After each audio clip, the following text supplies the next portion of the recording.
প্রিয় বাঙালিরা ইলিশ মাছ পছন্দ করবে না এরম কিন্তু হতে পারে না। আর ইলিশ মাছের একটি খুবই ফেভারিট রান্না হলো সর্ষে ইলিশ।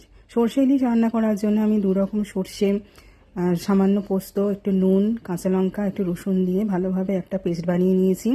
তারপর তেলে আমি অল্প কালো জিরে, নুন, হলুদ ও লঙ্কার ফোড়ন দিয়ে দিয়েছি, দিয়ে ভালোভাবে নেড়ে নিচ্ছি।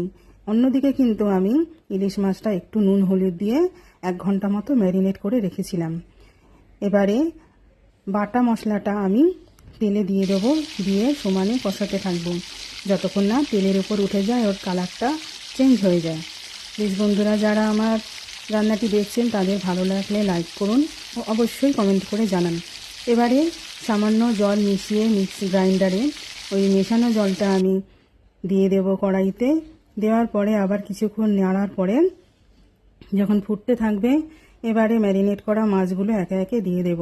অনেকে কিন্তু হালকা তেলে এদিক ওদিক নেড়ে নিয়ে মাছটা দেয়, কিন্তু আমার এই কাঁচা মাছটা দেওয়াতে যে আলাদা ইলিশ মাছের স্মেলটা বেরোয়, সেটা কিন্তু সারা পাড়া জানতে পেরে যায় যে হ্যাঁ, আজকে এদের বাড়িতে একটা ইলিশ মাছের ভালো রেসিপি হচ্ছে। ইলিশ মাছ এমন একটা জিনিস যার কিন্তু গন্ধ লুকোনো যায় না। এবার দেখুন আমার কিন্তু রান্না রেডি, গ্রেভি একদম রেডি। এবার এটাকে সার্ভ করব কাঁচা লঙ্কা দিয়ে। সর্ষে ইলিশ রেসিপিতে কিন্তু একদম পারফেক্ট একটা থিকনেস চলে এসছে এবং গরম ভাতের সঙ্গে এবার সার্ভ করুন। আপনাদের শুভ দুপুর জানিয়ে অনেক অনেক ধন্যবাদ।